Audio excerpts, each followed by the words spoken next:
I had an extremely interesting afternoon yesterday visiting our political prisoner, Tommy Robinson, in His Majesty's Prison Woodhill.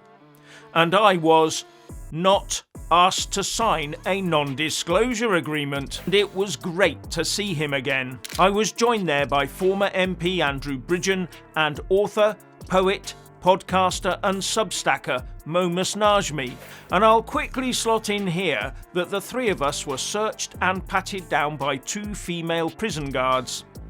And being a bit of a wag, Andrew said he was definitely going back for another visit.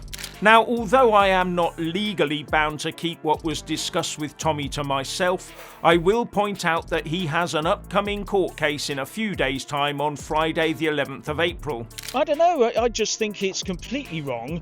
It's punishment by process and all the rest of it, and I think he should be out sooner rather than later. At least you've got a court case next week to look forward to, where they're actually appealing the sentence. I think I worry about the direction the country's travelling in, and when you find out that Keir Starmer and his tyrannical government. Tommy Robinson is being held in complete isolation at Woodhill Prison, while 25 cells around him sit completely empty. The state has even released violent criminals early, just to keep him isolated from everyone else. Why would British authorities go to such extreme lengths for a man convicted of a mere civil offence? The shocking developments in Robinson's case reveal a system that seems terrified of one man's voice, and what happens next will leave you stunned. Before we move on, I'd like to ask you a small favour. If you appreciate this content, please take a second to like this video and subscribe to the channel. Over 98% of you watch the videos without subscribing. It costs you nothing, but it makes a huge difference to us. So did you click the subscribe button? Great, thank you so much. Now back to the video. What you're about to hear will make you question everything about Britain's justice system. Picture this: 25 completely empty cells surrounding just one man convicted of a civil offence. This isn't some high security arrangement for a dangerous terrorist. It's the shocking reality for Tommy Robinson at Woodhill Prison. The isolation Robinson faces goes far beyond what anyone could have imagined. Prison authorities are playing word games calling it segregation instead of solitary confinement, but the reality is far worse. They've created an unprecedented buffer zone around Robinson, keeping him completely cut off from human contact in ways that border on psychological warfare. But here's the truly explosive part. Those 25 empty cells aren't just sitting vacant. According to prison insiders, violent offenders were actually released early from their sentences specifically to maintain this isolation zone around Robinson. Let that sink in. The British prison system, already overcrowded and struggling with capacity issues, made the deliberate decision to put potentially dangerous criminals back on the streets just to keep one man in extreme isolation. I don't know, I just think it's completely wrong.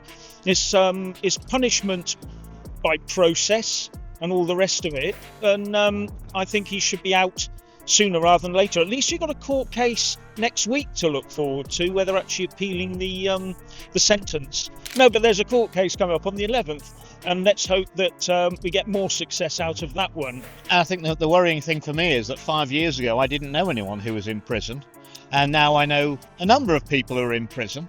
And also, Alex Belfield in Foss Park, Tommy.